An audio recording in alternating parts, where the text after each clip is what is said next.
Appreciate you. All right. Yvette, a lot of people know who she is, that's for sure. And she's just great. Okay, now we are going to our guest, Bob Carnagey, U.S. Army veteran and DAV First Junior Vice Commander, Department of Indiana. Bob, how are you? I'm doing great. Cliff, Good. how are you doing? I'm doing good. Thank you so much for being with us. We appreciate it. Thank you for the opportunity once again. Great. Yeah. Give us some background here. Well, the last couple of months have been very difficult for the DAV all over the United States.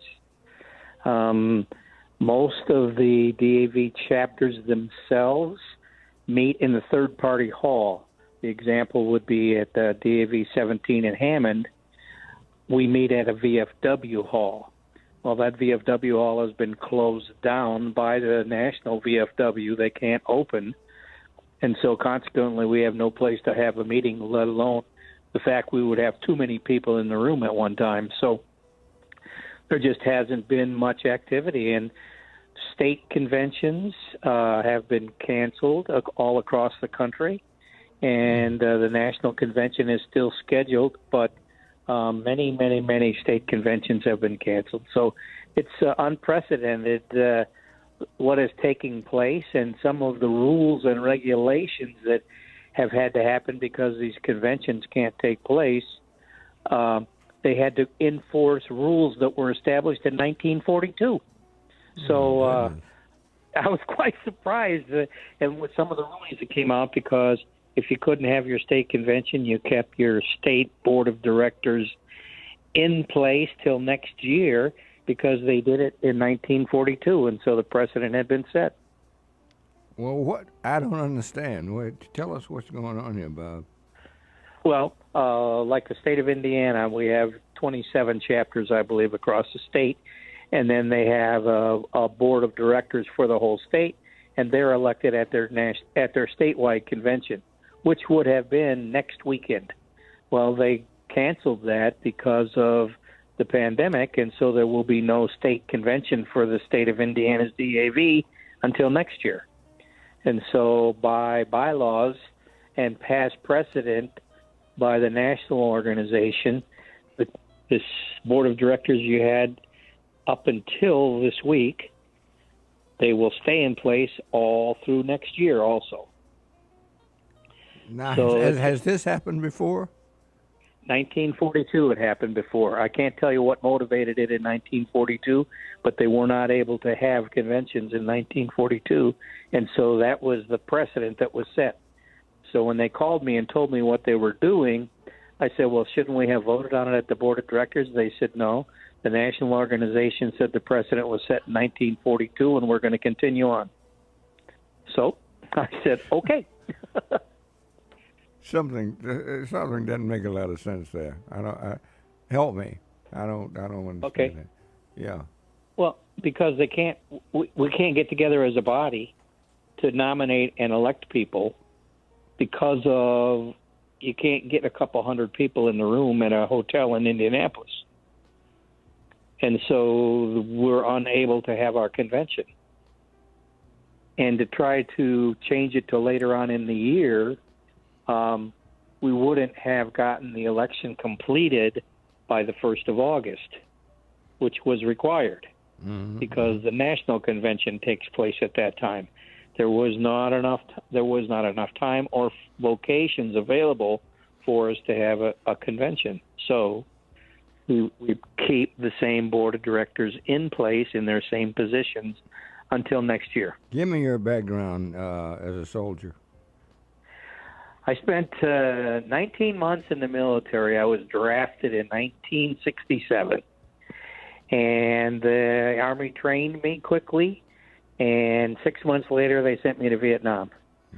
I spent 13 months in Vietnam, mostly in and around the Saigon area. And when I got out of my tour, I had spent 19 months in the military, and because I was coming home with less than 150 days to serve, I got dropped. out of the military. They didn't want me to go someplace for 150 days. And I'm not sure what their philosophy was, but obviously since we had spent 12 months or 13 months in Vietnam or however long you did, they didn't think sitting at Fort Campbell, Kentucky or wherever would be too productive. Oh, God. So I spent 13 months. Were you at Campbell? No, I trained at Fort Leonard Wood. Okay. I trained at Fort Leonard Wood. Yeah, okay. Yep, right. Yep. Just a beautiful place. I can't compliment it too much. You need help. Yeah, right. That's for sure. And my sister lives about 100 miles south of there now. So when I go visit her, I'll drive by and really pull off the highway and go by the front gate and take a look at this massive base and say, "Wow, how did I survive that?" I know it. But listen, something, Bob, has got to be. There's got to be help for you. There's no doubt about it. I mean, is anybody doing anything for you? For me? Yeah. Well, sure. Okay. Well, I'm very fortunate. First off, I live with my son in my home, so as far as the pandemic is concerned, I'm in very good shape. Okay. And in fact, this is very interesting. What I did this past week, from Tuesday through Friday, I'm also active in the Porter County, which is the county that's just east of Lake County, and in that county, I'm part of the Veteran Treatment Court. So we get to interact with any veterans that have got into some trouble with the law, and then they come into our Veteran Treatment Court. And so the last 4 days was supposed to be their convention for Veteran Treatment Courts and drug courts and other associated specialty courts. And that was to take place in Washington, D.C. Usually it's attended by anywhere between 5,000 and 7,000 people. It was canceled. They couldn't have it because of the pandemic. So they did a fabulous job, Cliff. They went online, and everything was done online for 4 days of presentations. Probably, as an individual like myself, I could probably take six small breakout sessions a day and 2 or 3 large sessions a day. So I was probably sitting on my computer watching presentations on different involvements with the Veteran Treatment Court. Tuesday, Wednesday, Thursday, and Friday, we had a half a day. And your name even came up in one of the presentations I was watching. My name came up? Your name came up because there was somebody that somehow was involved in the station and the show who is involved, must be in the Chicagoland Veteran Treatment Court.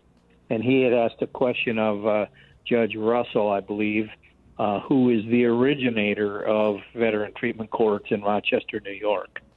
And a fabulous man and is so involved in helping veterans, it's unbelievable. So the question was asked, the guy, whoever it was, referenced the fact of knowing you and being involved with your program, and then he asked a question about, I can't remember what the specific question was, but it was very, very interesting.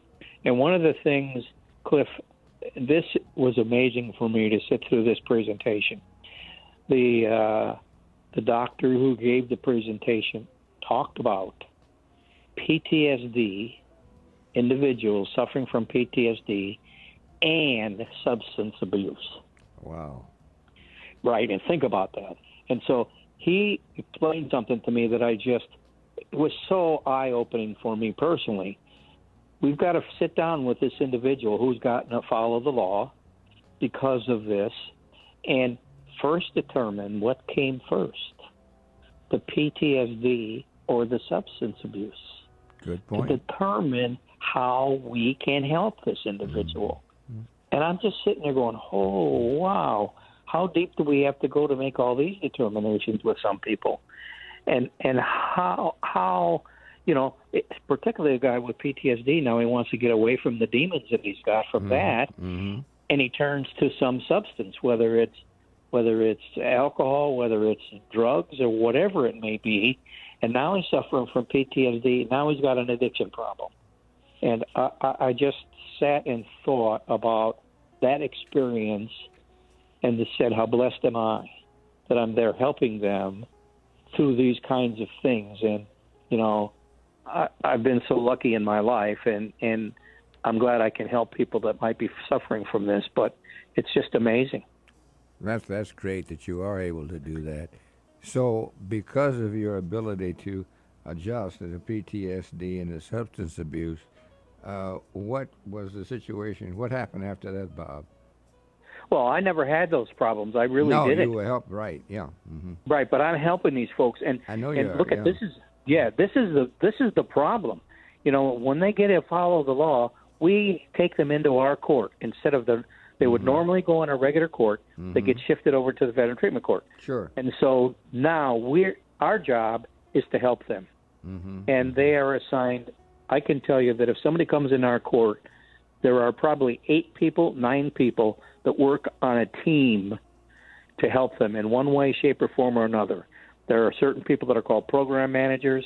They sit with you and they say, okay, Bob, you've got a problem with this, and let's figure out how we can best help you, whether it's sending you to the VA, sending you to Jesse Brown, and get help there, seek mental health help up there, go through their PTSD program up there, and then we'll try to help you with any addiction problems locally here in Northwest Indiana, such as AA or NA, and those kinds of things to try to untie you from that. But they all work together. In other words, what we might be doing locally works in conjunction with what they might be doing at Jesse Brown for you for your PTSD, because on our team in Porter County, we have representatives from Jesse Brown who are understanding what treatment you might be going through at Jesse Brown. So when we get somebody involved in our program, I can't tell you that there's from 8 to 10 people that are working and surround them. And one person on that team that I just mentioned is what's called a mentor. And the mentor is assigned by the court, and they are a veteran. That's qualification to be a mentor. They're a veteran. And so they're assigned to become your friend. There may be doctors and psychiatrists and psychologists and court-appointed program managers that work with you, but there's one person who's your mentor. And fundamentally, the mentor as a veteran is assigned to say, hey, I'm working with you. I'm the guy you can reach out to anytime for any problem, and I can't solve it, but it's somebody that you can talk to. And that's what I've found in working with these guys as a mentor. The requirement to allow them to have somebody they can talk to, that they're confident, that they understand what they've been through, and they can just share and try to get off their chest things that are bothering them and pressures they're getting, while there are other people that are working on it, from a medical perspective or clinical perspective, but we're their friends that they can use as a resource. These folks stay active in the court for usually between a year and a year and a half. That's great. And when they come out of this program, Cliff, we have a graduation service. We have state politicians come and present these guys with certificates, these guys and ladies with certificates of appreciation for, 1, their service, for 2, their ability to beat their demons. And what happens then, quite often, these folks that graduate from the program will stick around and work with us as mentors. That's just a great thing. And it's wonderful. And it's continuing to work well. Yes, the recidivism rate is really the only real way they can judge how well that particular court might be doing. So the statistics bear out the fact that somewhere between 80 and 90% of the graduates go on to lead productive lives and don't repeat offend. Wow. And statistically, in any court across the land, that number is nowhere near. That's right. That successful. So, and you can be proud, of what the courts are doing, but really, really, really, these young folks that get involved, and they're not all young. Some of them are. Some that we have in the program are close to my age and your age. So, sure. And they're Vietnam vets that come in there that have issues. Yeah. And I can tell you, Cliff, I have a neighbor. I moved into this neighborhood probably about 4 years ago, and the first day, he saw me out wearing my Army hat. He comes walking out with his Marine hat, and we've had a wonderful relationship. And we talk. He was in Vietnam the same time I was, so we have a lot of synergies. And he and I have talked. He still has demons. He's 70 years old. Of course, he still has demons from his tour. Absolutely, that's not old for Nam, Right. Yeah. Right. And I stopped and thought about it. I said, Jiminy Christmas, he's been suffering with this 45 years. That's something. Yep, and we have talks now. He'll come over and he'll talk to me, and we'll sit on the back porch or whatever, and we have very, very nice conversations. And I know that he'll share things with me that he has never shared with his wife. I believe that. I certainly believe that. Yeah. And she'll talk to me sometimes, and she said, Bob, he'll talk in his sleep and he'll do things in his sleep, but he'll never talk to me about it. And I didn't want to tell her, well, he talks to me about it. I didn't want to say that, but we understand, right? They keep it inside. Yes, certainly. No, that doesn't surprise me at all. That's right. That's right. Yeah. And so, I feel honored when he and I can just sit and talk and chat about, whatever. And he'll tell me stories, and I'm going, come on, holy mackerel! But he was in the Marines, and he was out, in the tough part of South Vietnam, and he was surrounded on several occasions, as a lot of the Marines were, because they were way out in the front. Yeah, and a lot of the blue water. Yeah, that's right. Yeah. That's right. Well, the blue water is a whole other project. That's true. And I'm just amazed at how long it took to get that approved. But exactly. What a shame, But those guys had to suffer with the residuals from Agent Orange. That's because right. they're on a Agent ship. Orange, you're right. Yeah. Right. Yeah. They're sitting on a ship 12 miles off the coast, but they said, well, this powder didn't probably blow over that way. Well, we know. We know it probably did. That's what did. I should have mentioned. I got my color wrong on that. Yeah.